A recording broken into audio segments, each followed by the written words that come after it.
The spring wind in North City was strong, whipping sand and dust against the car windows. I sat in the back seat of the black official vehicle, flipping through the inspection schedule my secretary, Xiao Nan, had handed me. The page was crammed with visit points: North City Ecological Park, the Ring City Water System, the resettlement area for scattered herders. Each item was like the tally marks I used to scratch on the prison wall with my fingernails, stroke by stroke, countless and dense. Chief Executive Zhang, up ahead is the suburban grazing area. The road is narrow. The motorcade will have to slow down, said old Zhou, the driver, glancing at me in the rearview mirror. I grunted, closed the schedule, and turned to look out the window. North City hadn't changed much in 8 years.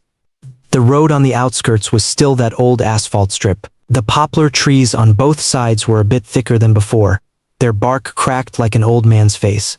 On the distant grassy slopes, a few sheep were scattered about, white ones and black ones, here and there, as if someone had casually tossed a handful of ghost stones.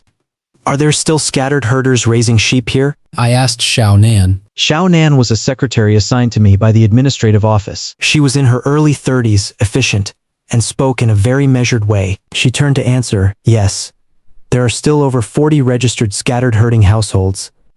But there's no scheduled inspection point in the grazing area today. We're just passing through, after a left turn ahead, well beyond the main road to the ecological park. I nodded and said nothing more. The motorcade slowed. Old Joe honked the horn twice. A sheep was slowly crossing the road ahead, a copper bell hanging from its neck, ringing with every step. Just as I was about to look away, a figure caught the corner of my eye. On the grassy slope by the roadside, a woman was swinging a long whip. It cracked against the ground with a snap, and she shouted something at the sheep. She wore a dusty old padded jacket and a faded blue headscarf. Black rubber shoes were on her feet, her pant legs rolled up to her calves, revealing 2 strips of reddened, sun-baked skin. The wind lifted a corner of her headscarf. She raised a hand to press it down and turned around. With that turn, I saw her face clearly. Shen Zhiyi. My fingers suddenly clenched the inspection schedule, crumpling the paper into a ball in my palm. 8 years. I had imagined countless scenarios of seeing her again. In her penthouse office overlooking the North City Central Business District, on the red carpet of some business gala, maybe even in the defendant's seat in a courtroom. I never imagined seeing her on a dirt road in the suburbs, holding a whip and herding sheep. She was terribly thin. The cheekbones jutted out sharply, the flesh beneath them hollow, and her neck was as thin as a stalk of straw. Those eyes, once called President Shen's blades by the North City business world, were now sunk deep in their sockets, narrowed to slits against the blowing sand, with fine lines spreading from the corners. She didn't see me. She was busy chasing the sheep. Xiao Nan. I said, my voice calmer than I expected. That woman herding sheep by the roadside, is she a registered herder? Xiao Nan looked in the direction I indicated, pulled out her tablet, and checked. She is registered. Shen Zhiyi. Added to the scattered herder list 3 years ago. 15 sheep under her name. Incomplete epidemic prevention records. She received a rectification notice from the Grazing Area Management Office last quarter. 3 years ago. That meant she had started herding sheep 5 years after I went to prison. I stared out the window and watched her crack her whip again, landing near the rump of a disobedient black sheep. The movement was quite skillful, not like a novice's. Chief Executive Zhang, do you know her? Xiao Nan asked cautiously. I smoothed out the crumpled schedule, placed it on my knee, and said, I don't. The motorcade slowly moved forward. The horn sounded twice more. Shen Zhiyi seemed to finally notice the motorcade. She looked up and peered in this direction, then quickly lowered her head, herded the sheep to the roadside to make way for the cars. Her movements were so natural. Bending over, swinging the whip, shouting. A seamless routine, as if repeated thousands of times. The troublesome black sheep was driven to the roadside. She casually grabbed a handful of grass and stuffed it into the sheep's mouth, and the animal quieted down. As the official car drove past her, the distance between us was less than 10 feet. Through the car window, I could even make out the cracks on the back of her hands, left raw by the cold. One line after another like split tree bark. She kept her head down, focused on the sheep, never glancing at the motorcade again. The car window was one-way glass. She could not see inside. But I was inside, seeing everything with absolute clarity. The motorcade turned onto the main road. The grassy slope and the sheep were left behind. Xiao Nan turned back and resumed marking up the schedule. Old Joe picked up speed, the engine humming. I leaned back in my seat and closed my eyes for a moment. An image surfaced in my mind. 8 years ago, in the summer, Shen Zhiyi stood before the floor-to-ceiling windows of the penthouse conference room at the North City International Financial Center. She was wearing an ivory-white business suit and skirt, with 2.5-inch heels, holding a cup of Americano. She turned back to look at me, a faint smile at the corner of her mouth. "Jiang Yu, my lawyer has drafted the divorce agreement. All you need to do is sign." Her tone back then was as casual as commenting on the day's weather. I opened my eyes. Outside was the skyline of North City's main district. High-rises towered, their glass facades reflecting harsh light that made my eyes hurt. 8 years. The sky over North City hadn't changed. The ground hadn't changed. What changed was the person standing in the sky, and the one groveling on the ground. "Xiao Nan," I said, after we returned to the administrative office, "have the grazing area management office send me the epidemic prevention qualification inspection reports for all scattered herders. Every single one." Xiao Nan noted it down. Yes, Chief Executive Jiang. I didn't say another word. The car continued forward. The green sign for North City Ecological Park had already appeared up ahead.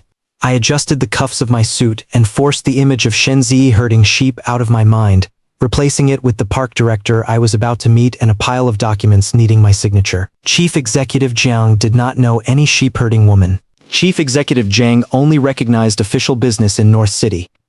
8 years ago, the summer in North City was much hotter than it is now. I wasn't called Chief Executive Jiang back then. I was Jiang Yu, Vice President of Shen Group, and also the Shen family's son-in-law. When those two titles were put together, the North City business community would politely call me Vice President Jiang to my face.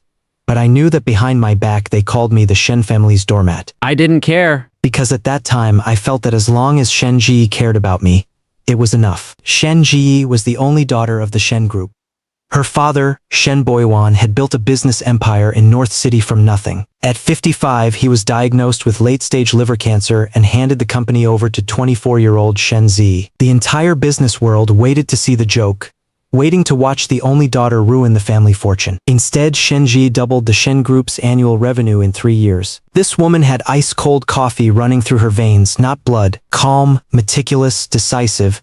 She could leave opponents speechless at the negotiating table, then turn around and smile and toast a business partner. The business world gave her a nickname, President Shen's Scalpel. I was her college senior, 2 years ahead. After graduation, I joined Shen Group and started from the ground up. When Shen Boyuan was still alive, he took a liking to me, mentored me for 2 years, then put me in charge of the supply chain division. Shen Zhiyi and I got together naturally. 2 years of dating, 3 years of marriage. Life was like a precisely running machine, efficient, respectable, but also cold. In the 3rd year of marriage, the cracks started to show. First, she spent less and less time at home. 5 days out of 7 she was on business trips, and the remaining 2 were meetings. I ran the supply chain. She drove the strategic expansion. Occasionally we bumped into each other in the hallway. She'd nod at me, the same way she nodded at the other executives. Then her temper grew harder. Once I told her that Shen Group was expanding too fast, the capital chain was stretched too thin. She looked at me and said, "Jiang Yu, if you don't have the stomach for this, someone else can take the vice president's seat." I didn't argue with her, but that string in my heart was already pulled very tight. July 15th, 8 years ago. I remember it clearly. That day a torrential rainstorm hit North City, the rain pelting the windows like firecrackers. Shen Zhiyi came home early for once, sitting on the living room sofa, a document spread out on the coffee table. What's this? I asked, changing into slippers and walking over. Shen Zhiyi leaned back on the sofa, twirling a fountain pen in her hand. It was the Mont Blanc her father had left her. She used it to sign all important documents. "Divorce agreement," she said. "The lawyer drafted it. Just sign." I stood beside the coffee table, looking down at the document. Black and white, the terms clearly laid out. Leave with nothing, forfeit all equity and positions in Shen Group. Move out of the marital home within 3 days. Reason? I asked her. Shen Zhiyi's hand stopped twirling the pen. She looked up at me, her eyes calm as a mirror that reflected nothing at all. No feelings anymore. 4 words, crisp and clean, as businesslike as her signing a commercial contract. I felt something in my chest shatter from a kick, but I didn't lose control. In all the years I'd known her, the one thing I learned was never to lose composure in front of her. The more you lost it, the calmer she got, and that calmness would make you feel like a clown. What if I don't sign? I said. Shen Zhiyi placed the fountain pen on the coffee table, stood up, and walked to the floor-to-ceiling window. The rain was pouring hard. The skyline of North City was smeared into a gray-blue blur by the rain curtain. Jiang Yu, she said without turning around, her voice flat. Don't make this undignified. I stared at her back for a long time, then finally picked up the Mont Blanc and signed my name on the last page of the divorce agreement. The nib scratched lightly across the paper, making a soft rustling sound, like something slowly being torn apart. After signing, I put down the pen and turned to pack my things. As I reached the bedroom door, Shen Zhiyi's voice came from behind. Jiang Yu. I stopped but didn't turn around. Tomorrow morning at 10 o'clock, officers from the District Economic Investigation Division will come looking for you. Be prepared. I spun around. Shen Zhiyi was still standing by the window, back straight as a flagpole driven into the ground. What do you mean? There are a few procurement contracts on the supply chain side. The flow of funds doesn't add up. Someone has reported you for commercial fraud. She turned around, that same calm expression on her face. I've already submitted the relevant materials to the Economic Investigation Division. I stared into her eyes, trying to find even a flicker of something in those two dark pupils. Nothing. Not a thing. Those eyes were like two polished glass beads, smooth, hard, without any warmth. Shen Zhiyi, my voice began to tremble. You know as well as I do that I signed those contracts, but every single disbursement was approved by you personally. Shen Zhiyi tilted her head slightly, like she was looking at an unrelated stranger. Evidence? She said.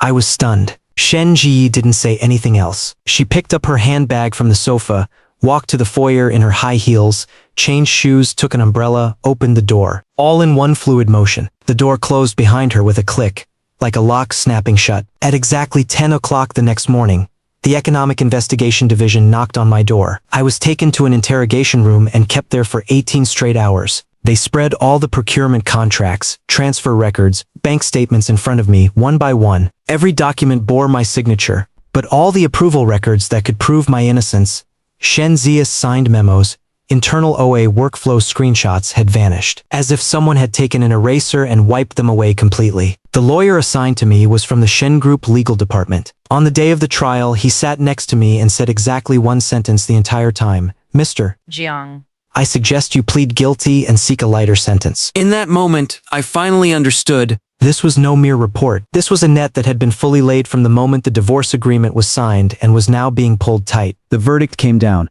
Commercial fraud established. The amount involved was huge. Sentence 7 years in prison.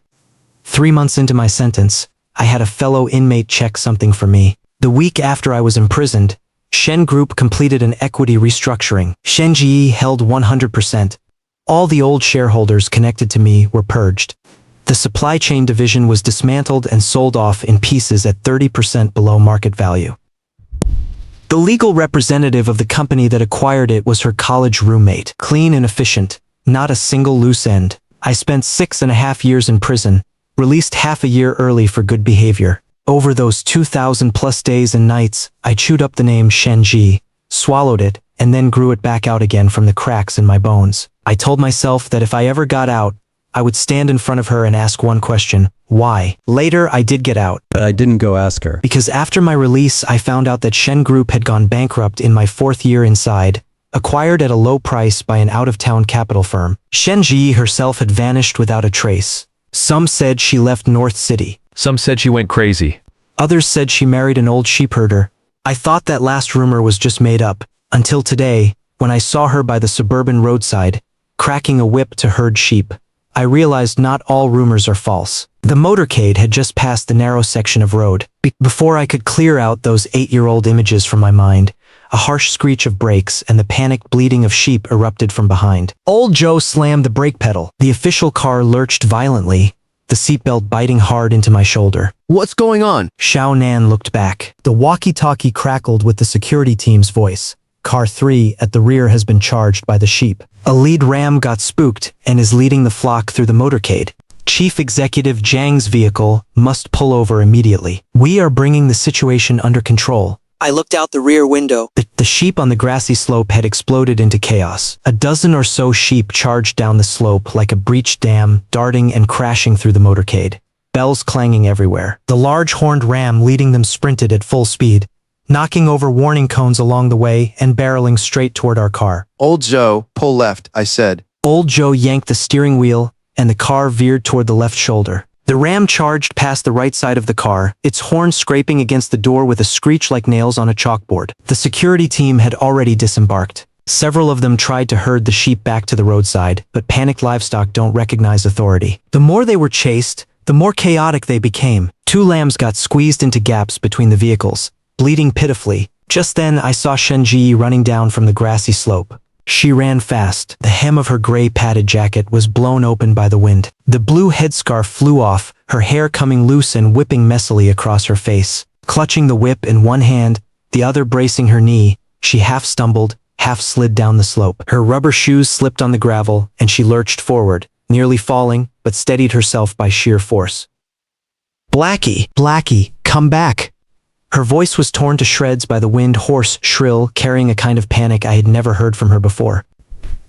The Shen Zhiyi who had calmly said no feelings anymore in that penthouse conference room 8 years ago, and this bedraggled woman frantically chasing a flock of sheep seemed like 2 people from entirely different worlds. She plunged into the flock, cracking her whip on the ground, to force the 2 errant lambs back into the group. The ram was still rampaging through the motorcade. She chased after it, and reached out to grab its horns. Don't go near it. The security team shouted at her. Shen Zhiyi didn't listen at all. She seized the ram's horns. The animal dragged her forward several steps, the soles of her rubber shoes leaving 2 white streaks on the asphalt. Gritting her teeth, veins bulging on her forehead, she forced the ram's head down, making shushing sounds. Incredibly, the furious ram actually started to calm down. She half squatted on the ground, one hand still gripping the horns, the other patting the ram's neck, panting as if trying to cough up a lung. Her hair was plastered all over her face, but she didn't bother to brush it away. She just crouched there, holding the sheep in her arms. The security team used the opportunity to herd the rest of the sheep back to the roadside. The situation gradually stabilized. Hey lady, can't you keep an eye on your sheep? If they hit a car, can you afford the damages? One of the security guys said, his tone harsh. Shen Zhiyi crouched on the ground, head down, taking a long time to catch her breath. She wiped the sweat and dirt off her face with the back of her hand and said hoarsely, "I'm sorry, my fault." The lead ram is scared of cars. The honking spooked him. I'm really sorry. She spoke as she stood up, pressing down on the ram's neck, bowing and apologizing to the security team. Her bow was so humble, like a withered stalk of grass bent by the wind. Then she raised her head. She saw the black official car stopped by the roadside. The license plate was a district administrative plate, starting with 3 zeros. Everyone in North City knew what that meant.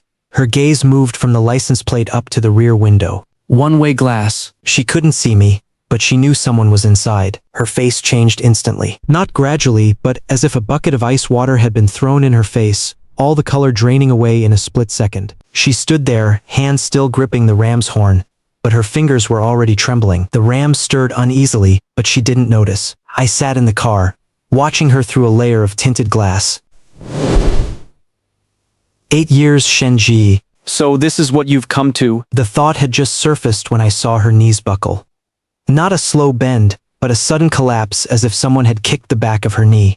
Her knees slammed onto the asphalt with a dull thud that sounded painful even from inside the car. Her hand finally released the ram's horn. Both hands braced on the ground. Her shoulders began to shake. Not the shaking of crying, but the uncontrollable trembling of someone racked by a deep chill. From head to toe, her loose hair quivering along with her. What's wrong with her? Xiaonan frowned, looking outside. The security team was also stunned. A young guy instinctively reached out to help her. "Ma'am, are you okay?" Shen Zhiyi pushed his hand away, propped herself up on the ground, and lifted her head. Her lips quivered for a long time without producing a single word. Her mouth opened and closed like a fish flopping on the shore. Finally, she made a sound. 2 words, her voice dry and hoarse, like sandpaper scraping glass. Jiang. "You." The young security guy didn't catch it. He bent down. "What did you say?" She stopped speaking. She just knelt there in the middle of the road, head tilted up, staring at the black window she could not see through. The wind blew her tangled hair everywhere. The dirt on her face was streaked with 2 white lines where tears had unexpectedly started falling. She was so thin it was painful to look at. Kneeling there, the gray padded jacket hung on her loosely, like something borrowed. Her whip hand, knuckles thick and red, was covered in cracked skin and frostbite scars. Xiaonan turned to look at me, hesitating. Chief Executive Jiang, does this person know you? I watched Shen Zhiyi kneeling on the road outside the window, and a scene suddenly surfaced in my mind. The day of the sentencing 8 years ago. The gallery was packed. The judge read the verdict, and the bailiff came to handcuff me. As I was led out of the courtroom, I passed Shen Zhiyi in the corridor. She stood at the end of the hallway, flanked by an assistant and a lawyer, scrolling through her phone. I called out her name. She looked up and glanced at me, just one glance. Then she looked away, went back to scrolling her phone, turned and walked off.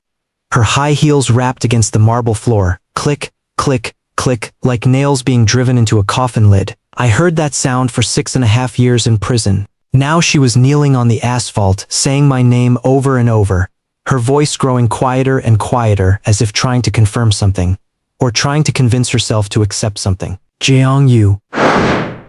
Jiang Yu. Is it you? I withdrew my gaze and said to old Zhou, drive. Old Zhou glanced at me in the rearview mirror, said nothing, and started the car. The black official car pulled away smoothly, driving around Shen Zhiyi still kneeling in the road, and the now quiet Ram, heading steadily toward the North City Ecological Park ahead.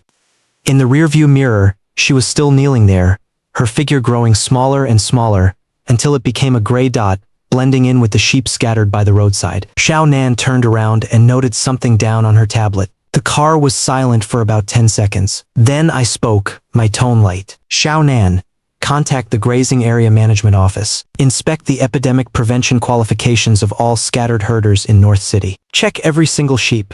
Understood, Chief Executive Jiang. I leaned back in my seat and closed my eyes. Outside, the wind was still blowing, rustling the poplar trees by the road. It sounded just like that rainstorm 8 years ago, pounding against the windows. The administrative office building was in the center of North City, an old gray structure. Not tall, only 7 floors, but it occupied an entire block. My office was on the 6th floor, its window facing the old town, a jumble of low residential buildings and new high-rises jaggedly interlocked. On my 3rd day in office, Xiao Nan came in carrying a stack of folders and set them on my desk. Chief Executive Jiang, the Grazing Area Management Office has sent the Epidemic Prevention Qualification Inspection reports for the scattered herders. 43 households, all reviewed. I picked up the top summary sheet, and my eyes went straight to Shen Zhiyi's name. She was ranked 3rd from last. Epidemic Prevention Rating, D, the lowest tier. 4 rectification notices had been issued, none fully resolved. Most of the sheep vaccination records were missing. The boundary fence of the grazing area was damaged and not repaired. Twice, inspectors had photographed her sheep wandering onto the motor vehicle lane. Every single item met the criteria for suspension of her grazing permit. What's the procedure for derated herders under existing regulations? I asked Xiao Nan. Xiao Nan stood in front of the desk and answered quickly. According to the North City Grazing Area Management Regulations, scattered herders with a D rating for 2 consecutive quarters will have their grazing land usage rights revoked by the management office. The sheep will be taken over and disposed of by the office. During a grace period, the herder can sell or transfer them on their own. If the deadline passes without action, the office will auction them off. Then follow the regulations, I said. I put the summary back in the folder and pushed it toward her. No need for extra measures and no discounts. Handle it exactly as the rules stipulate. Xiao Nan took the folder and paused for a moment, as if waiting for me to add something. But I added nothing. I picked up the next document and opened it. It was the preparation plan for the opening ceremony of North City Ecological Park, scheduled for the following Wednesday at 10 a.m. The agenda, from ribbon cutting to speeches to a park tour, was packed. Have you reviewed the guest list for the ecological park? I changed the subject. I have. All the big names in North City business are invited, plus a few who are coming back from out of town. Old-timers who started out in North City. Xiao Nan flipped through her tablet. Also, there's a gala dinner hosted by the Commerce Federation tomorrow night, a warm-up before the opening ceremony. The invitation came last week. Will you be attending? I'll go, I said. It's time I met some of North City's old guard. Xiao Nan nodded, took the folders and left. As the door closed, I heard her make a phone call from the outer office, her voice deliberately low. Grazing Area Management Office? This is regarding the Chief Executive's Office's opinion. The epidemic prevention inspections for scattered herders are to be enforced according to regulations. D-rated herders are to have their permits revoked. No need to ask for further instructions from above. I leaned back in my chair and looked at the rooftops of the old town outside. Sunlight hit the glass curtain wall of the building opposite, the reflection harsh on my eyes. An image flashed through my mind, Shen Zhiyi kneeling on the asphalt, hair plastered to her face, the dull thud of her knees hitting the ground, that sandpapery voice. I blinked and pushed the image away. The sound of her footsteps as she turned and walked away in the courthouse corridor 8 years ago was a memory more worth holding onto. The grazing area management office moved faster than I expected. On the third morning, Xiao Nan gave me an update. Shen Zhiyi's suspension notice has been issued. 7 days to dispose of the sheep. Grazing land usage rights revoked. What was her reaction? I asked and immediately regretted it. Xiao Nan glanced at me and chose her words carefully. The management office said she didn't make a scene on the spot. She just flipped the notice over and over a few times and asked if there was any room for leniency. The staff told her it was standard procedure. She didn't say anything after that. I lowered my head and continued signing documents. Xiao Nan stood there a moment, then added, "The staff said her hands were shaking when she signed. It took her 3 tries to write her name correctly." The tip of my pen paused on the document, leaving a tiny blot of ink. Duly noted, I said. You can go now. I thought the matter would end there, following regulations. No one owed anyone anything. But Shen Zhiyi didn't let it end. On the morning of the 4th day, as my car entered the office compound, old Zhao, the gatekeeper, flagged me down. "Chief Executive Zhang, there's a woman at the gate. She's been here since before 6 this morning, says she wants to see you." We asked her to register, but she won't. She just stands outside the gate and won't say what she wants. Old Zhao bent down next to the car window. She's dressed all in rags, looks like a sheep herder. Should I call the local police to have her removed? I looked toward the gate through the car window. Outside the iron fence, there was indeed a gray figure standing there, like a wooden post driven into the roadside. Leave her alone, I said. Follow procedure. No appointment, she waits. When she's tired, she'll leave on her own. The car pulled into the courtyard. I went upstairs, attended meetings, signed documents, received visitors. The day was packed without a gap. Around 4 in the afternoon, when Xiao Nan brought in tea, she mentioned that woman at the gate is still there. She's been standing all day. Didn't eat lunch either. I didn't respond. When it was time to leave, I told old Joe to take the back gate. The back exit led to a narrow alley that went straight to the main road, out of sight of the front gate. She came again on the 5th day. And the 6th, old Zhao said she arrived at 6 every morning and didn't leave until after dark. Just stood outside the iron fence, not speaking, not holding a sign, not crying or making a fuss. Just like someone waiting for someone. One day Xiao Nan couldn't help but ask, "Chief Executive Jiang, do you know that person?" Without looking up, I said, "I don't." On the 7th day, a heavy rain fell on North City.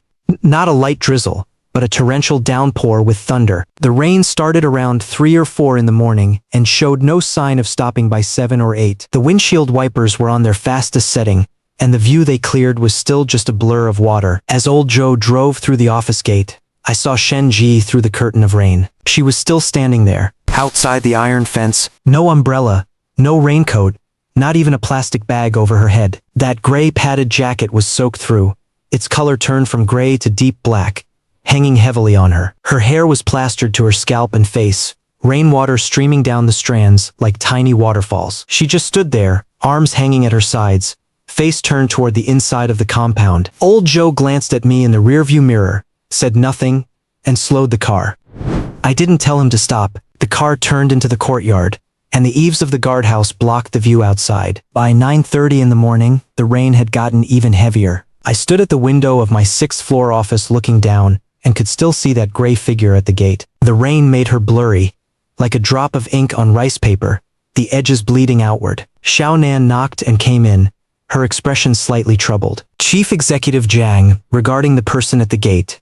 Our staff went out to ask. She said her surname is Shen and she wants to see you." The gatekeeper was worried she'd get sick from the rain and tried to give her an umbrella. She refused. Did she say what it's about? She didn't specify. She just said she wants to see you. Xiao Nan hesitated. Her voice was very weak. Our staff said after being in the rain so long, her lips were purple and she could barely stand. The gatekeeper wanted to ask if you would allow her inside, at least to wait in the lobby on the 1st floor to get out of the rain. I stood by the window, looking at the gray figure below. "Tell her to leave," I said. Xiao Nan froze. "Just chase her away?" No need to chase. Have the gatekeeper pass along a message. I turned around, my tone flat as the glass top of my desk. "Just say, Chief Executive Jiang does not know you." Xiao Nan's lips moved as if she wanted to say something, but in the end she just nodded and walked out quickly. I turned back to the window. About 2 minutes later, the gatekeeper, old Zhao, carrying a black umbrella, jogged out of the gate and over to Shen Zhiyi. He bent down and said something to her. From 6 floors up and through the thick rain, I couldn't hear what was said, but I saw Shen Zhiyi's body sway, like a tree hit head-on by a gust of wind. She stumbled back 1 step, then another, and then her knees buckled. She was kneeling again. The concrete outside the iron fence was covered in a layer of water. When she knelt, it splashed. The rain beat down on her face and body. Her hair completely obscured her features. She looked like a clay statue being washed away. The gatekeeper, old Zhao, panicked. He bent over to help her up, trying to hold the umbrella over her head. She pushed the umbrella away and just knelt in the rain, both hands braced on the ground, her head bowed deeply. Her shoulders were shaking. I could see it clearly even from this distance, the uncontrollable trembling that seeped out from the marrow of her bones. I stood at the window and watched for a while. No, not just a while. A long time. So long that I didn't even notice when Xiaonan came back in and stood behind me. Chief Executive Jiang Xiaonan's voice was very soft. She's kneeling. I see it. The rain is too heavy. If she keeps kneeling like this, something will happen to her. I turned, walked back to my desk, sat down, picked up a document waiting for my signature, and opened it. Tell the gatekeeper she can kneel if she wants. But the area in front of the office is public space. It cannot obstruct normal access. If she disrupts order, contact the local police station to handle it. Xiaonan stood there, not moving. Is there something else? I looked up at her. Chief Executive Jiang, Xiaonan hesitated, as if gathering a great deal of courage to speak. I've been your secretary for a while now and have never asked a single extra question, but this woman Shen, is she someone you Xiaonan? I cut her off, my tone not harsh, but firm enough to make her swallow the rest of her sentence. Do your job. Yes. She lowered her head, turned and left. The sound of the door closing was soft. The office fell silent, leaving only the sound of rain pelting against the windows. The document in front of me was open to the 3rd page, but I didn't read a single word. At noon the rain lessened, but was still falling. I stood by the window and looked down.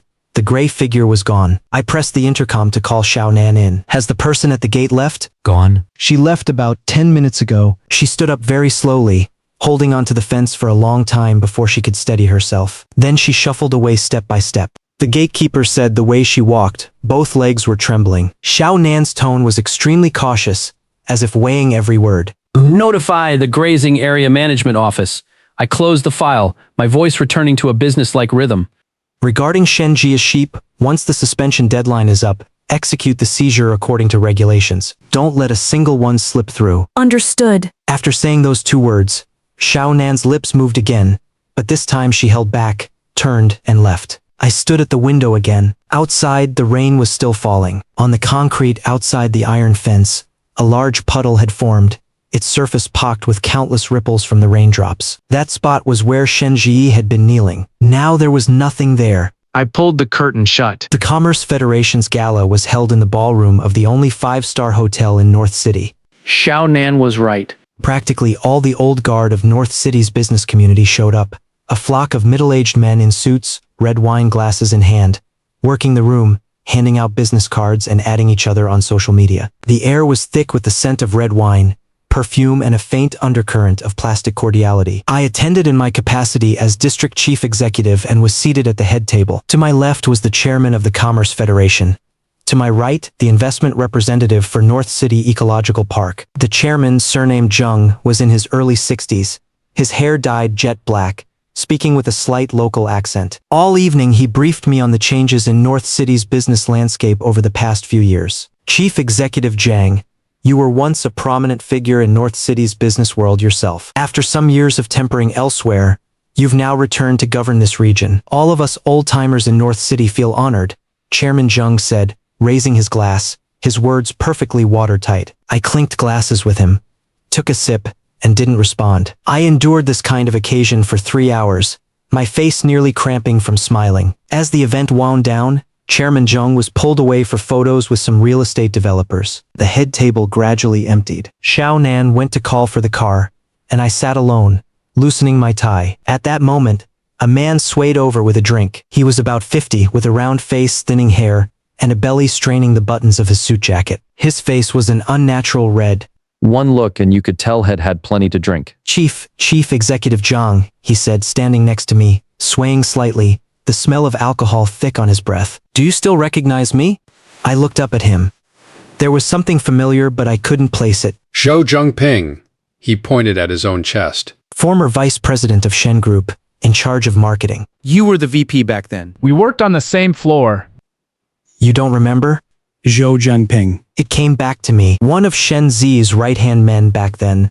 An old-timer who had climbed the ranks alongside her from the bottom. After Shen Group collapsed, I had no idea where he'd gone. Vice President Zhou, I nodded at him, my tone neutral. Long time no see. Don't call me VP. He waved his hand and plopped down onto the empty chair next to me. I'm just a consultant for a small company now, scraping by. To see you here today, I am truly happy. Really, truly happy. His tongue was getting thick as he spoke, clearly drunk. I glanced around. No one was paying attention to us. Xiao Nan hadn't returned. We were the only two left at the head table. Zhou Zhengping set his wine glass on the table, interlaced his fingers, and stared at the tablecloth. These past 8 years, every time I think about what happened to you, it weighs on my heart. What happened to you back then? It was such an injustice. My fingers tapped lightly on the tablecloth. Injustice or not, the court ruled. Nothing more to say, I said. The court?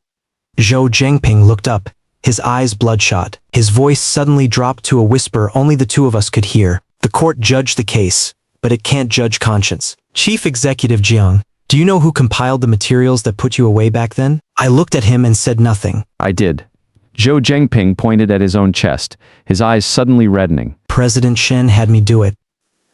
The supply chain contracts, transfer records, bank statements, all pulled out and sifted through. Keep the ones that pointed to you, delete everything that could clear you. I was in charge of marketing at Shen Group. I didn't have system access to the supply chain side. President Shen personally granted me the permissions. The air conditioning in the ballroom hummed like an old fan. You think I'm here to get revenge on Shen Zhiyi? I asked him, my voice very soft. Zhou Zhengping shook his head vigorously, the flesh on his neck jiggling. No, I'm not asking you to forgive her. I have no right to say such a thing. I just wanted to tell you, Shen Zhiyi, she wasn't as cold as you think she. He stopped, swallowed hard, as if something was stuck in his throat. As what? I asked. Zhou Zhengping lifted his wine glass and took another big gulp. His hand was shaking, some wine spilling onto the white tablecloth in pale yellow circles. Before she signed the divorce agreement, she was threatened. This sentence was like a small hammer, tapping lightly on a corner I thought had been welded shut forever. Who threatened her? I asked him. Zhou Zhengping looked left and right, as if suddenly sobering up a bit, a flash of fear crossing his face. He opened his mouth, then closed it again. Finally, he set his wine glass down on the table with a thump and stood up, almost knocking his chair over. I shouldn't have said that. I've had too much to drink. My big mouth, he slapped his own face and turned to leave. I grabbed his wrist and held it tight. Zhou Zhengping, finish what you were saying. Zhou Zhengping turned back to look at me, intoxication and fear warring on his face. The alcohol won. He sat back down, leaned in close, and his voice dropped even lower than before. President Shen's mother, After Shen Boyuan passed, the old lady was always at a nursing home in South City. At that time, who President Shen was up against, I can't say. The other side had deep backing. One night, President Shen got a video call. The person on the other end was holding a knife to the old lady's throat, pressing the blade right against his voice choked up. President Shen put the phone on the table. She looked like her soul had been ripped out. After that call ended, she locked herself in her office for an entire night. The next morning, when she came out, her eyes were swollen, but she didn't say a word. She just told me to start pulling your materials. The crystal chandelier in the ballroom flickered, casting shifting shadows across the tablecloth. She never explained any of this to you? Zhou Zhengping asked me. I didn't answer. Because I truly didn't know. For 8 years, all I had ever replayed in my mind was her turning her back in the courthouse corridor, her casual no feelings anymore when she signed, her saying evidence, without looking back from the window. It had never crossed my mind that standing behind her was a man with a knife to her mother's throat. Who was that person? I asked. Zhou Zhengping shook his head even harder. I really can't say that. If I do, my whole family will suffer. That person is still in North City. If you want to know, investigate it yourself.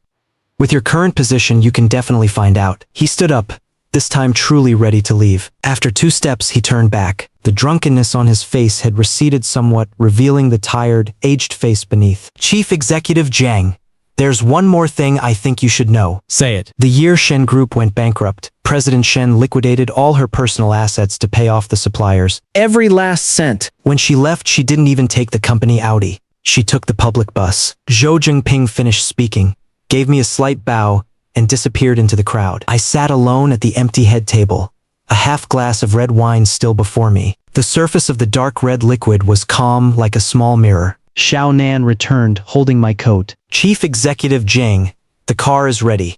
I stood up, took the coat and put it on, and walked with her toward the exit. At the door, I paused. Xiao Nan. Yes. Look into someone for me. Shen Zhiyi's mother, the widow of Shen Boyuan. Find out which nursing home in South City she was in back then, and where she is now. Report directly to me. No need to file it. Xiao Nan looked at me, didn't ask a single extra question, and simply said, Yes, Chief Executive Zhang.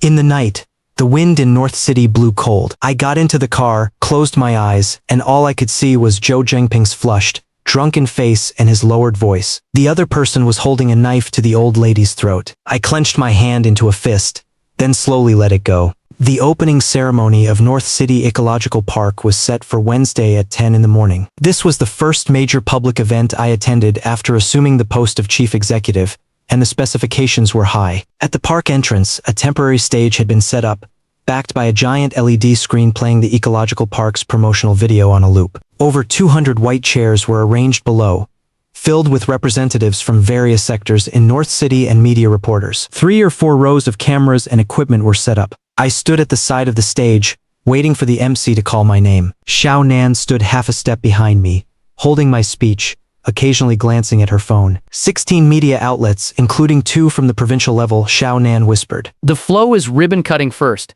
then your speech, then a park tour. About 40 minutes total. Got it. The MC finished the opening remarks and began introducing the guests. When my name was called, a round of applause rose from below. I stepped up from the side to the center of the stage, nodding in acknowledgement to the other guests already standing there. Chairman Zhang was also there, standing third to my left. He gave me a thumbs up. The ceremonial hostesses brought up the red silk ribbon. Each of us was handed a pair of golden scissors. I took the scissors and smiled a standard smile at the cameras below. The scissors had just touched the ribbon when a disturbance erupted in the audience. The reporters reacted first, swiveling their lenses toward the back of the seating area. I looked up and saw a gray figure pushing through the crowd. She was charging forward fast, head down, both hands shoving people aside, like a frantic small animal. Someone was pushed and cursed, but she didn't hear a thing and kept surging ahead. Security personnel ran from both sides to intercept her, but she was small and thin. She slipped through a gap between 2 guards and lunged into the open space in front of the stage. It was Shen Zhiyi. Her hair was a tangled mess like dry grass. Her face looked like she hadn't washed it in days, streaks of gray and white. She wore that same gray padded jacket, but it was dirtier than the last time I saw her. The cuff was torn with a large hole, revealing a clump of blackened cotton stuffing. She knelt on the concrete in front of the stage and looked up at me. Zhang Yu, her voice was even hoarser than before, as if her throat had been sandpapered over and over. Everyone below was stunned. The shutter sounds of the reporters' cameras erupted in a frenzy. Click, click, click like locusts devouring crops. Security rushed forward. 2 guards grabbed her arms from behind to drag her away. Shen Zhiyi thrashed like a madwoman, broke free, sprawled on the ground, then pushed herself back up and knelt properly again. Then she started slapping herself in the face. The first slap landed on her left cheek. The crack was crisp and sharp, exploding in the pickup range of the microphone, audible to everyone there. The second slap hit the right cheek, even louder, snapping her head to the side, her hair flinging out and falling back. The third, the fourth, the fifth. She slapped herself again and again, alternating hands, each blow landing with full force. Her face swelled rapidly, finger marks overlapping finger marks, a trickle of blood appearing at the corner of her mouth. Jiang Yu, I'm sorry. She shouted my name as she slapped herself, her voice broken into fragments by the blows. Everyone in the audience was on their feet. Some held up phones to record. Someone shouted, "Who is this?" The scene had completely spiraled out of control. I stood on the stage, looking down at her from above. Her face was so swollen it was distorted, her left eye squeezed into a slit by the puffy cheekbone. But she kept slapping herself, saying "I'm sorry" with each blow. The blood on her lips smeared onto her palm, only to be slapped back onto her face. Chairman Zhang leaned in, his voice urgent. Chief Executive Jiang. What's going on? Should we suspend the ceremony? I didn't answer him. On the ground below, Shen Zhiyi suddenly paused, her hands dropping. She looked up at me with that face covered in a mess of tears and blood. Her mouth was open, a muffled, unintelligible sound coming from her throat, like she wanted to say something but couldn't get it out. Then she raised her hand again and continued slapping herself. Don't push me to a dead end, Zhang Yu. I beg you. Give me back my sheep. My mom is still in the hospital. Her voice was torn apart by sobs. The last word stretched long, like it was being choked out of her. Security finally pinned her down. 3 men held her to the ground, her face pressed against the cold concrete, her body still struggling. Xiao Nan asked in a low voice behind me, Chief Executive Zhang, how should we handle this? I set the golden scissors back onto the tray held by the hostess, picked up a napkin to wipe my hands, and then spoke into the microphone. My tone was calm, as if dealing with a trivial matter completely unrelated to the opening ceremony. Disturbing public order. Handle according to public security management regulations. Security team. Remove the individual. Notify the local police station to take a statement. A brief silence fell over the crowd below. Then the camera shutters went off even more frantically. Security dragged Shen Zhiyi up from the ground. Her legs had completely given out. She was carried away, her head hanging low, chin against her chest, still mumbling something incoherent. As she passed the side of the stage, she suddenly lifted her head. Through the gaps in the security guard's arms, she looked at me.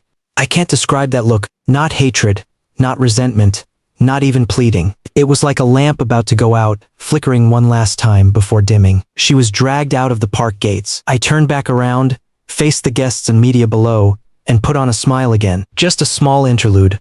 Won't affect the event. Please have the ceremonial hostesses prepare the red silk again. Let's proceed with the ribbon cutting. The ribbon cutting was completed smoothly. The speech was also completed smoothly. During the park tour, I walked in front, explaining the layout of the ecological park for the cameras. My voice was steady, my logic clear, my posture poised. Everything was flawlessly perfect. In the car on the way back, Xiao Nan sat in the front passenger seat scrolling through her phone. Press releases from the various outlets have gone out. The small interlude wasn't included in the official reports. She paused. Although the police station called, they said Shen Zhiyi kept crying after being brought in. Cried for about half an hour before she stopped. They asked if you had any special handling instructions. I looked out the window. The streets of North City rushed backward past the car window. Handle according to regulations. Disturbing public order. Whatever the penalty is, apply it. Understood. The car was quiet for a while. Xiao Nan put away her phone and turned to look at me. Her lips moved as if she wanted to say something, but in the end, she just turned back around and sat up straight. Outside the window, the sky over North City had darkened again, as if it was about to rain once more. The Grazing Area Management Office scheduled the seizure for Thursday morning. The night before, the office director, Chen Weiguo, called me personally, his tone cautious. Chief Executive Jiang, regarding the seizure of Shen Zhiyi's sheep, well executed first thing tomorrow. According to regulations, sheep belonging to D-rated scattered herders are taken over by the management office for auction or centralized raising. We wanted to ask, after auction, after deducting management fees, do we return the remaining funds to the original owner as usual, or follow regulations? I cut him off. Return what should be returned, deduct what should be deducted. You don't need to ask me about such things. Understood. Understood. Chen Weiguo agreed repeatedly, then cautiously added, one more thing. Those 15 sheep of Shen Zhiyi, they're actually in decent shape, especially that lead ram, a cross between a local breed and an improved breed. Very sturdy build. The inspector who went last time said she cared for those dozen sheep like they were her treasures, cutting and bundling the forage herself. In the dead of winter, her hands were covered in bloody cracks from the cold. You see this, Director Chen. I put down the pen in my hand and said into the receiver, you're there to carry out official duties, not charity. Do what needs to be done tomorrow. No need to report the details to me. After hanging up, I sat at my desk, staring at the open file before me for a long time, without reading a single word. The next morning, around 10, when Xiao Nan came in with some documents, she hesitated for a moment before speaking. Chief Executive Jiang, the seizure at the grazing area has been completed. I didn't look up. Xiao Nan stood there for a moment and didn't turn to leave as usual. She placed the documents on my desk, then pulled up a photo on her phone and turned the screen toward me. The management office staff took it, the execution site. I glanced at it. The photo showed that grassy slope on the outskirts. Shen Zhiyi stood at the gate of the sheep pen, blocked by 2 uniformed management office staff. Inside the pen, someone was herding the sheep out. The black-headed lead ram was roped, its hooves planted firmly, refusing to move, pulling the handler off balance. Shen Zhiyi's face was mostly obscured. All that was visible was one hand gripping the fence gate, her knuckles white from the strain. That hand was wrapped in yellowed old gauze, the edges of the gauze revealing scabbed over cuts. I've seen it. I pushed the phone back. There is also a video. Chen Weiguo sent it over, said he wasn't sure whether to archive it. Xiao Nan tapped the screen, then placed the phone back on my desk. The video was only about 20 seconds long, no sound, the footage shaky as if someone had filmed it on the sly. Shen Zhiyi was blocked outside the sheep pen by the 2 uniformed staff. At first she just stood there, then suddenly lunged forward, was blocked, lunged again, blocked again. Her mouth was open, shouting something. The video couldn't pick it up, but the shape of her mouth was clear. She was calling the sheep by name, Blackie, Spot, Little White, one by one. When the sheep were loaded onto the truck, she stopped lunging. She knelt on the ground at the gate of the sheep pen, both hands braced on the ground, head down, shoulders heaving. A female staff member crouched down to help her up, but was pushed away. Her face was buried in her loose hair. Nothing visible, only her back rising and falling, like an old machine about to fall apart. The video ended there. Xiao Nan took the phone back, stood up straight, her expression returning to professional neutrality. The management office asked, the sheep will be taken to the centralized holding station first, to be dealt with after the auction process. That lead ram has a fierce temper and won't be easy to handle. Probably won't fetch a good price. Additionally, the grazing land usage rights were formally revoked today. The wire fencing will be dismantled in a couple of days. Duly noted. Shen Zhiyi is currently living in a rented room in a private house near the grazing area. With the land rights revoked, she can't stay there anymore either. Whether the landlord will let her renew the lease, hard to say. Duly noted. Xiao Nan looked at me, her lips pressed into a thin line, and finally turned and left. The office fell quiet. I leaned back in my chair and looked out the window. The sky over North City was a dreary gray, as if it wanted to rain but couldn't quite manage it. An image surfaced in my mind, not from 8 years ago but from that video just now, Shen Zhiyi kneeling at the sheep pen gate, calling out the names of the sheep one by one, hands braced on the ground, back rising and falling. 8 years ago, sitting in the penthouse conference room, twirling that Mont Blanc pen, what was it she said? No feelings anymore. 4 words, crisp and clean. Now she was kneeling in the dirt, screaming herself hoarse over the names of 15 sheep. I picked up the pen on my desk and signed a document. The nib scratched lightly on the paper, making a soft rustling sound. That afternoon, I approved a usage plan for an environmental remediation special fund. The plan included 2 clauses about restoring the grassland after clearing out the scattered herders on the city outskirts. I signed it, and it was sent down to the Grazing Area Management Office and the District Finance Bureau.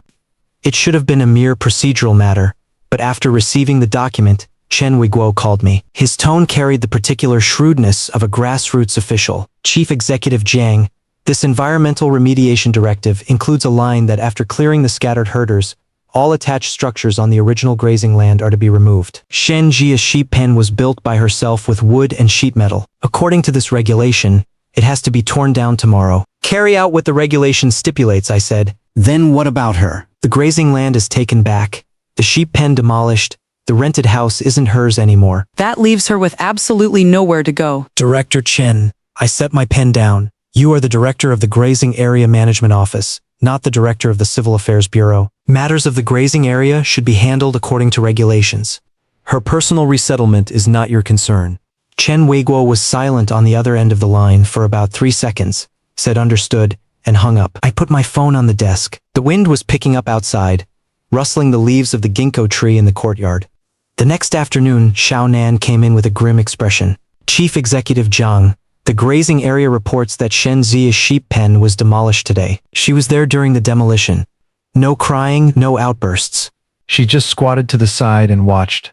When the bulldozer knocked down the sheet metal wall, she stood up, walked over, and picked something out of the rubble. What did she pick up? A photo frame. Wooden frame, the glass was shattered. She pulled the photo out from inside and tucked it into the inner layer of her padded jacket. The management staff couldn't see clearly who was in the photo, but they said she held it close to her chest for a very long time. I looked at Xiao Nan, waiting for her to continue. After the demolition, she left, carrying a woven bag with her belongings, heading toward the urban area. The management staff asked her where she was going. She said under the bridge in the north of the city, where it's free. Xiao Nan paused, as if searching for some reaction in my face. I gave her none. One more thing, Xiao Nan placed a folder on my desk. The disbursement of environmental remediation funds needs your signature. One of the items is compensation for the cleared-out herders. According to regulations, Shen Zhiyi's case is classified as illegal grazing and clearance, so she is not within the scope of compensation. I flipped open the folder and scanned the list of compensation recipients. 42 households. 41 were on the list. Only Shen Zhiyi's name was missing. Pen in hand, I paused for a moment, next to the total compensation amount column. About 3 seconds, then I signed. Process it. Xiao Nan took the folder. At the door, she suddenly turned back, her voice very low. Chief Executive Zhang, that lead ram broke out of the centralized holding station this morning. Cleared a fence over 6 feet high and ran off. The station staff chased it for half a block but couldn't catch it. The sheep ran toward the north of the city. I didn't speak. Xiao Nan waited 3 seconds. Seeing I had no intention of answering, she gently closed the door. I was alone in the office. The evening sun slanted through the window, yellowing the documents on my desk. I reached out and pulled down the blinds. The metal slats clattered sharply against each other like something shattering. That lead ram had run back to the north of the city, but it wouldn't find Shen Zhiyi. The grassland was gone, the pen was gone. Even a spot under the bridge would have to be fought for. I capped the pen and put it away in the drawer. Follow the regulations. No one owes anyone anything. On the 6th day after Shen Zhiyi disappeared, an autumn rain fell on North City, and the temperature plummeted. I returned to my office from a meeting at the Municipal Planning Bureau, my coat dusted with fine rainwater. Xiao Nan followed me in, holding my schedule book. Her lips moved as if she had something to say but didn't quite dare. Speak up if there's something, I said, taking off my coat and hanging it on the rack. Around 3:15 this afternoon, your office landline received a call. Xiao Nan's pace was slower than usual, as if carefully weighing each word. It was a woman. She said she was the landlady of 19 Qingyun Lane in the north of the city. Surnamed Sui. She said a tenant at her place has been burning with fever for 2 days now, delirious and confused, constantly mumbling a name and a phone number. I sat in my office chair, hands resting on the armrests, and said nothing. Landlady Kui said she took the tenant's phone and looked through the contacts. There were only 3 numbers saved. The first was disconnected. The second was turned off. The third was the public contact number for the administrative office. So she called here. And then? I asked. The call was picked up by Zhao Liu in the office. After a few sentences, he thought something was off and came to get me. When I took over, Landlady Kui said the tenant was a woman, surnamed Shen. She arrived at her place the night before last, completely soaked from the rain, and paid 200 yuan for the cheapest room. She started running a fever that night. By the next day, she was babbling deliriously. Today, it's even worse. The person is basically unconscious. Landlady Kui said she doesn't want a death on her property, and told us to figure something out fast. Xiao Nan paused and looked at me. Outside, the rain was a fine, steady patter, like countless tiny fingers tapping on the glass. Before the call ended, Xiao Nan said slowly. Landlady Cui put the phone next to Shen Zhiyi and said, "Listen for yourself." I listened for about 3 minutes. She took out her phone and placed it on my desk. The screen showed an audio recording file, 3 minutes and 7 seconds long. You recorded it? I looked at the file. Job requirement, Xiao Nan said. Will you listen? The office was silent for several seconds. The air conditioning vent hummed softly. Raindrops struck the window. Footsteps echoed from far down the hallway, then faded. I tapped play. The recording started with Landlady Kui's loud voice, thick with a heavy local accent. Hello? Leader, listen. This woman is burning up bad. Her mouth hasn't stopped moving. Just listen. Just listen. Then came a rustling sound like the phone being placed next to a pillow. In the background was the sound of heavy labored breathing. The kind of mouth breathing when your nose is completely blocked. Rapid, raspy, with a rattle of phlegm. And then I heard Shen Zhiyi's voice. When that voice came through the phone's speaker, my fingers resting on the armrest tightened involuntarily. Mom. Mom, don't be afraid. I signed the papers. I signed everything. Don't touch my mom. Her voice was dry and hoarse, as if her throat was stuffed with a red-hot ball of cotton. The words were slurred and indistinct, some syllables swallowed entirely, but the general meaning was clear. Jiang Yu. Jiang Yu, I'm sorry. I didn't do it on purpose. They held a knife to my mom's throat. In the video, my mom was crying. I didn't dare. I really didn't dare. From the recording came the sound of her turning over, the bed frame creaking. Landlady Kui said something in the background, unintelligible. Then Shen Zhiyi's voice rose again, more urgent this time, like the breathless broken panting of someone being chased. My sister. Where's my sister? They took my sister too. Jiang Yu, don't hate me. I couldn't gamble with their lives. My mom's life and my sister's life. I couldn't gamble. You were one person. They were two people. I could only choose. I could only choose them. She repeated the phrase couldn't gamble several times, each time softer, as if a single nerve in her brain was plucking the same note over and over. The sheep. My sheep. Blackie ran away. The other sheep are gone too. Jiang Yu took all the sheep. He should have. He hates me. He should hate me. In the recording, there was suddenly a few seconds of silence. Only the heavy breathing remaining. Then her voice surfaced again, fainter now, as if she was talking to herself or to a version of me that didn't exist. Jiang Yu. I wrote you so many letters in prison. You never got a single one, did you? They were all returned. I wrote for 4 years. Every week. When you got out, I went to meet you. Stood outside the prison gate for 6 hours. You took the back exit. I didn't get to see you. Didn't get to. My fingers on the armrest clenched tight. Letters? What letters? At the end of the recording, Shen Zhiyi's voice grew fainter and fainter, as if drifting from very far away. Mom. I traded Jiang Yu for you. Don't blame me. It doesn't matter if he hates me forever. As long as you're alive. As long as my sister is alive. I alone. I can manage alone. Then Landlady Kui's loud voice cut in. Leader, did you hear that? That's how she's been burning up for 2 whole days. I don't dare keep her here anymore. What if she dies in my room? How will I ever rent this place out again? The recording ended there. A very deep silence settled in the office. Not the absence of sound. The rain outside was still falling, the air conditioning humming, footsteps in the hallway, but those sounds all seemed to come through a layer of something, muffled, unreal. Xiao Nan stood in front of the desk, hands folded in front of her, posture. Still professional, but her eyes were a little red. Landlady Kui finally said that if the office wasn't going to do anything, she would call 120 and have Shen Zhiyi taken to the emergency room at the city hospital. By the time the call ended, she had already dialed 120. Considering the time, she should be at the hospital by now. I didn't say anything. I placed the phone face down on the desk. The office was silent again for a long time. Xiao Nan stood there as if awaiting orders. In all the time she had been with me, she did what I said without a single extra word. But today, she didn't push me. Xiao Nan. Yes. Pull the case files from before and after the bankruptcy of Shen Group, including the detailed asset disposal under Shen Zhiyi's name. Also, look into one person, Shen Zhiyi's younger sister, Shen Zhiyao. Find out where she went 8 years ago and where she is now. Xiao Nan's eyes lit up, but she controlled her expression and only said 2 words. Understood. She turned to leave. I stopped her. One more thing. She looked back. Check the mail return records of the prison mailroom from those 4 years. Xiao Nan's eyes reddened again, but she just nodded and walked out quickly. The door closed. I leaned back in my chair and pressed my hand to my brow. Those broken, delirious words from the recording played over and over in my head, like a jammed tape repeating the same phrases. They held a knife to my mom's throat. I couldn't gamble with their lives, my mom's life and my sister's. You were one person, they were 2. I could only choose them. 8 years ago at the banquet, Zhou Zhengping told me someone had held a knife to her mother's throat. I believed half of it then and reserved half. Now in the recording, a woman who had burned to the point of unconsciousness had spoken the same words with her own mouth. I no longer needed to reserve that half. What else?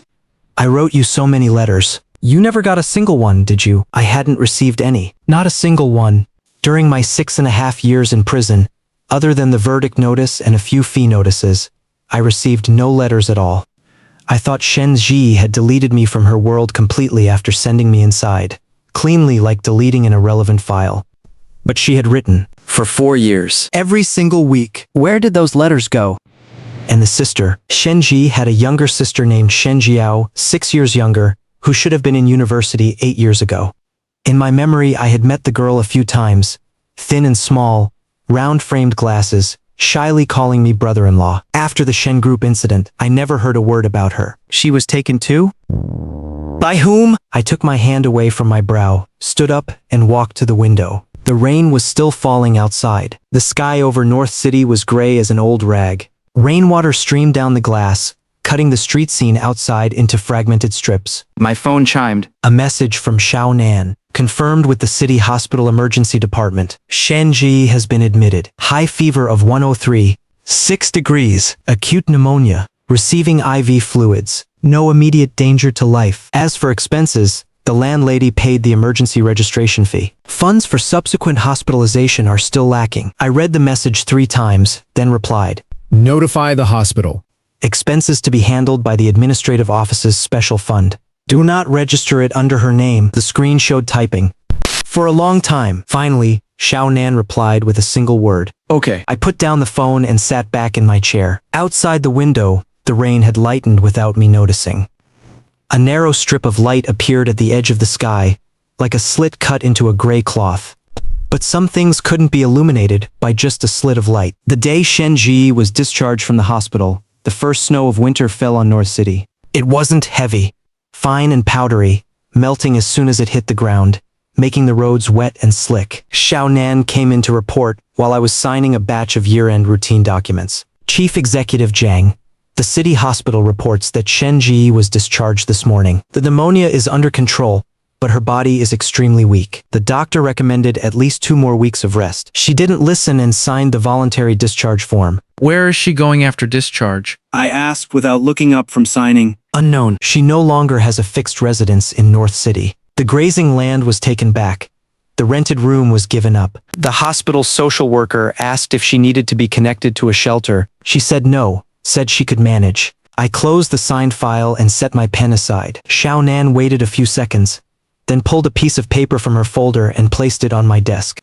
The 3 things you asked me to investigate have results. I looked up at her. First, the case files of Shen Group's bankruptcy. 3 months before the bankruptcy, Shen Zhiyi liquidated all personal properties, vehicles, and equity in her name. She raised over 23 million yuan and used every last bit to pay off the company's accounts payable. When she left, her bank account had less than 3,000 yuan left. Xiaonan looked down at her notes. Second, the whereabouts of Shen Zhiyi. 8 years ago, she was a junior in university in South City. She suddenly took a leave of absence in her junior year and never re-enrolled.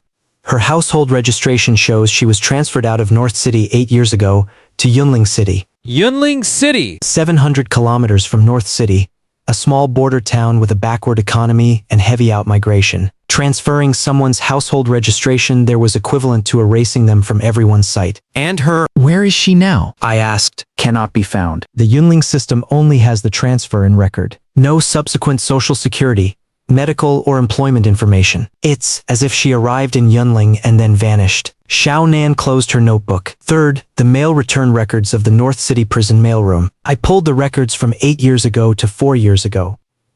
There were indeed letters from Shen Zhiyi addressed to you that were returned. A total of 197 letters, roughly 1 per week, lasting nearly 4 years. The reason for return refused by recipient. Refused by recipient? My voice suddenly rose. Xiaonan lowered her head. The prison mailroom staff said the letters Shen Zhiyi sent were intercepted upon arrival at the mailroom. The reason given was that the sender was not on the inmate's approved communication list. But, according to regulations, the inmate's communication list should be confirmed by the inmate personally. On the communication approval form you filled out back then, Shen Zhiyi's name was crossed out. My fingers slowly curled on the desk, the knuckles turning white one by one. Who crossed it out? The form is stored in the archive room. I pulled it out and checked. The handwriting that crossed out her name matched the signature of the approving officer. The approver was the deputy captain of the Economic Investigation Division team that handled your case, surname Chin. This person was placed under double designation for duty-related crimes 2 years ago. Hez still inside. The office was silent for a long time. Chin. I remembered him. The Economic Investigation Officer who took me from my home back then. During the interrogation, He spread all the contracts in front of me and made me acknowledge the signatures one by one. I did. And he said, then what else is there to say? Later at the trial, he stood in the witness box for a full 40 minutes, detailing my criminal facts with airtight logic and ample evidence. Even my lawyer couldn't find a single hole. He was the one who crossed out Shen Zhiyi's name.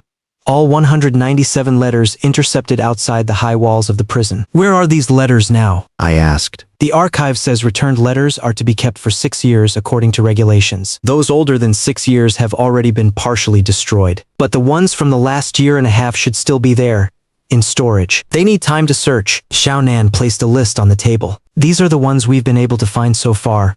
A little over 40 letters. I've had someone organize them. I looked at the list. Each line was a date, starting from 6 years ago.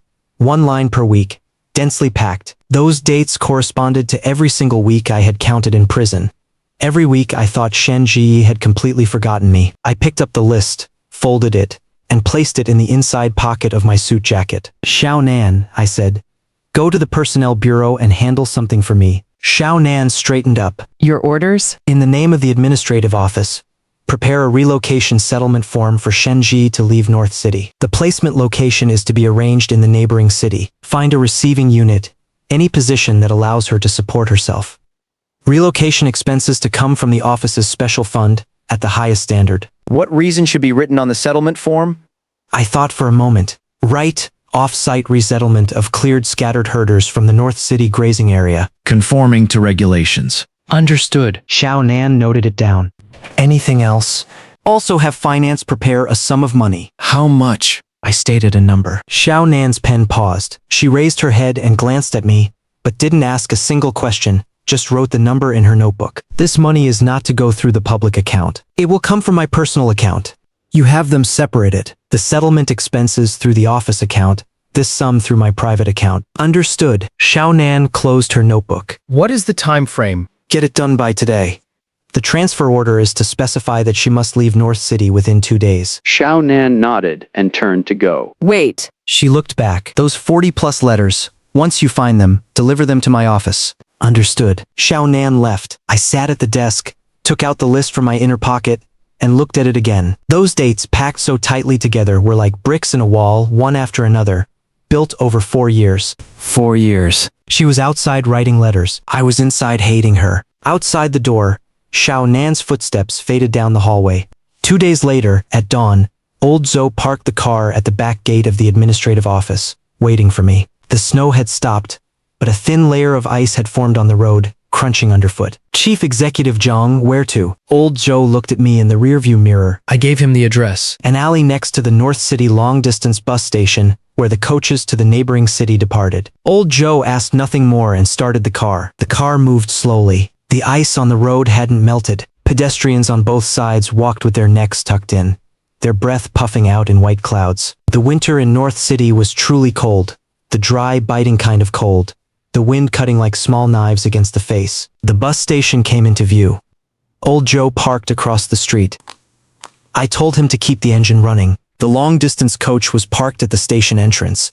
Its body was a faded blue and white, the engine rumbling, puffs of white smoke billowing from the exhaust pipe. The driver stood by the door smoking a cigarette, 2 butts already on the ground. Passengers were starting to line up and board, a sparse crowd, mostly out-of-town laborers with large and small bags, a few young men with woven sacks slung over their shoulders, a couple holding a child. Then I saw Shen Zhiyi. She walked over from across the street, carrying a small old travel bag. The zipper was half broken and tied shut with a piece of red string. She wore a black down jacket that was clearly too large for her, the sleeves too long, covering her fingers completely.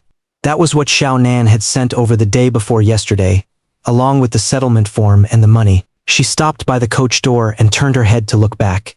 With that single glance, I saw her face was even thinner than the last time I saw her. Cheekbones jutting, eye sockets hollow, the hollows of her cheeks so deep you could see the outline of bone. The wind blew and she shrank her neck, pulling the hood of the down jacket up. The hood was too big, covering half her face. She stood there, looking at the streets of North City for a very long time. The driver urged, getting on or not. She flinched as if startled, nodded hurriedly, and carrying the travel bag, stepped onto the coach sporting step. Just as she ducked her head to enter the door, I saw her slip a hand inside her collar and touch something around her neck. The sunlight caught it for a second, and I saw it clearly. A thin red string with a small metal ring hanging from it. It was the wedding ring from when we got married 8 years ago. She wore the ring on a string against her skin. The door closed. The engine roared louder. The coach swayed and slowly pulled out of the station. The blue and white body grew smaller and smaller on the gray street, the taillights blinking in the morning mist until it turned a corner and was gone entirely. Old Joe started the car. Chief Executive Zhang, back to the office? Wait a moment, I said. I sat in the back seat, not turning my head to look down that empty street. But I saw myself in the rearview mirror. The man in the mirror wore a dark gray overcoat, a crisp suit, his tie knotted impeccably. His face held little expression, with a few fine lines at the corners of his eyes. More than 8 years ago. His hair was still black, his temples not yet gray. But the man in the rearview mirror did not look like the winner. The image of Shen Zhiyi carrying that broken travel bag, turning to look back one last time at the coach door, was frozen in my mind and refused to leave. That red string around her neck and the small metal ring, swaying as she ducked into the coach, flashed for a second like a tiny shooting star, then went out. The woman I saw in the rearview mirror was a completely different person from the Shen Zhiyi who had stood in the penthouse conference room 8 years ago. That Shen Zhiyi wore an ivory white business suit, 2.5-inch heels, twirling the Mont Blanc pen in her hand like a silver pinwheel. When she said no feelings anymore, her tone was as casual as reading the weather forecast. When she turned and walked away in the courthouse corridor, she didn't look back once. The Shen Zhiyi just now wore an ill-fitting black down jacket, carried a broken travel bag tied with red string, and was so thin she looked like a withered stalk of grass bent by the wind. The look in her eyes as she turned back at the coach door held no hatred, no resentment, not even grievance, just a faint washed-out residue, rinsed over and over until almost nothing remained. I couldn't put a name to it. Old Joe glanced at me in the rearview mirror. Chief Executive Zhang, the coach is gone. Shall we head back? The car made a U-turn and headed toward the administrative office. As we passed the suburban grazing area, I looked out. That grassy slope was still there. After the sheep pen was demolished, all that was left was a bare patch of dirt. The wire fencing had been bulldozed down, the rusty red wires twisted together, a small strip of gray fabric of unknown origin still snagged on it. No one knew where the black-headed ram that ran away had gone. Xiao Nan, I dialed her number. That escaped lead ram the management office mentioned earlier. Was it ever found? Xiao Nan flipped through records on the other end. No! The management office looked for 2 days and gave up. Said one sheep isn't worth the effort. Why? Never mind. I hung up. Old Joe chimed in from the side. Chief Executive Zhang, sheep are loyal animals. One that runs away usually goes back to find its owner. If the owner isn't where they used to be, it might just keep searching. If it can't find them, it'll find a spot and wait. I didn't respond. Outside the car window, the streets of North City were quiet. The breakfast stalls had been packed up. The woman who sold crepes was loading her griddle onto her tricycle. A few stray dogs rummaged by a dumpster, their tails wagging lazily. An hour later, the car pulled up to the administrative office gate. As I got out, Xiao Nan was already standing on the steps waiting for me, holding a large cardboard box in her arms. Chief Executive Zhang. She held the box out toward me. The letters have been found. 47 in total, all in here. The rest had exceeded the retention period and were destroyed. These are all that could be recovered. I took the cardboard box. It wasn't heavy.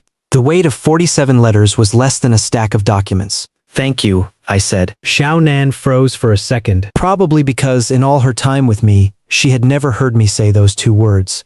And this, she pulled a small envelope from her pocket. Sent over from the grazing area management office this morning.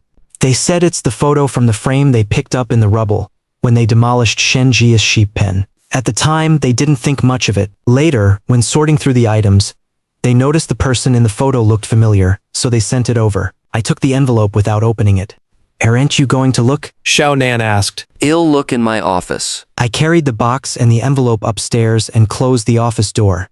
The curtains were only half drawn. Sunlight streamed in from the other half of the window, laying a bright band of light across my desk. I set the cardboard box on the table and opened the topmost letter. The envelope was a standard white one, the corners slightly yellowed, the stamp faded. The recipient address was the North City Prison. The sender's address was a residential compound in the South District of North City, Shen Zhiyi's old apartment. A red stamp was stamped on the envelope. Refused by recipient, the 4 characters square and rigid, like a dead-bolted door. I opened the envelope. The letter paper was also standard A4, folded twice. Opened, it was covered in densely packed handwriting. Shen Zhiyi's script was neat, stroke by stroke, completely different from the flamboyant signature she used on business contracts. Jiang Yu, this is the first letter. I don't know if you'll receive it. I don't understand prison communication rules, but I asked a lawyer, and he said immediate family can write letters. Even though we're divorced, I wanted to try. Today is the 37th day since the sentencing. I went to the prison once, but didn't get to see you. The guard said you couldn't have visitors yet. I stood at the gate for 2 hours before the guard on duty told me to leave, so I left. I don't know where to start, so I'll start with the most important thing. You did nothing wrong. From start to finish, you didn't do a single thing wrong. Those contracts were approved by me. I knew where every single sum of money went.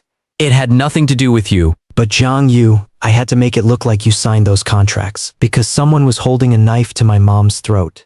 It happened at the beginning of July, about a week before the divorce agreement was signed. Someone sent me a video. In the video, my mom was tied to a chair in her nursing home. Someone stood behind her, holding a knife to her throat. My mom was crying, shouting my name over and over. Under the video was a message, hand over your man, or next time it'll be your mother's funeral. Who they are, I can't tell you right now. But I can tell you why. You were in charge of the supply chain. You knew too much. Things you might not have thought were important were deadly to certain people. They wanted you inside, wanted you silenced, wanted you gone from Shen Group. They came to me many times. Every time I said no, then they put a knife to my mom's throat. Then they sent another video. My sister Xiao was pulled into a van outside her university dorm. My mom's life, my sister's life. Jiang Yu, I had no other choice. I could only choose you. Because you were the smartest one. Once you were in prison, they wouldn't dare touch you anymore. You'd be safe inside. And the only way I could save my mom and my sister was to hand you over. I traded your 6.5 years for their 2 lives. Whether this trade was fair or not is for you to decide, but I had no choice. I'm sorry. I know these 3 words don't mean much. But I'll say them anyway. I'm sorry, Jiang Yu. I'm sorry. Shen Zhiyi, the letter paper trembled slightly in my hands. Wind from the window blew in, lifting a corner of the paper, making it flutter like the wing of a small butterfly. I set the letter down and opened another. Jiang Yu, this is the 12th letter. The previous 11 were all returned. The envelopes say refused by recipient. Did you refuse them, or did the prison not allow them? If you refused them, I understand. You have every right to hate me. What I want to tell you is, whether you accept them or not, I will keep writing. For as long as you are inside, I will write. The day you come out, if you're willing to see me, I'll hand you all the letters in person. If you're not willing, at least these letters prove I never forgot you. Not for a single day. Mom was saved, but she doesn't know what happened. She only knows that Shen Group ran into trouble and you went. I didn't dare tell her the truth. Her health is too poor. She couldn't take it. Xiao dropped out of school. I found her a school as far away as possible and re-registered her under a new name, a new identity, hidden away in Yunling. I don't dare bring her back to North City. Bringing her back would make her a living target. Now you know why Shen Group collapsed, right? It wasn't mismanagement. I took the company apart piece by piece, sold it all, and used the money to gag those people, to ransom my mom back, ransom Xiao back, ransom my own life back. I didn't have any money left to ransom you. I'm sorry. I put the second letter down and didn't open a third. I knew the remaining 40+ letters would likely be the same. Apologies, explanations, daily trivia, asking if I was okay. A person trapped outside the prison walls, writing to a person trapped inside, week after week, sending letters that came back marked returned, sending them again and again, over 900 days and nights. 197 letters, all crashed against the same wall. From the small envelope, I tipped out the photo. It landed back side up. The paper was yellowed, the corners curled. Written on the back in ballpoint pen was a line, "First anniversary, North City Botanical Garden."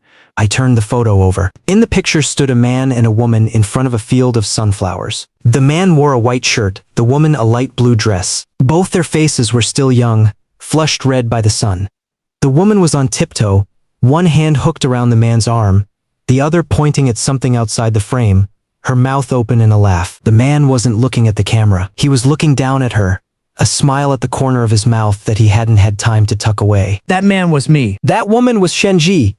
On our first anniversary, the sunflowers at North City Botanical Garden were at their peak. We both skipped work that day, canceled all our meetings, and spent the entire afternoon wandering the gardens. When we came out, she pointed at a cotton candy stand and said she wanted some. I said, "How old are you?"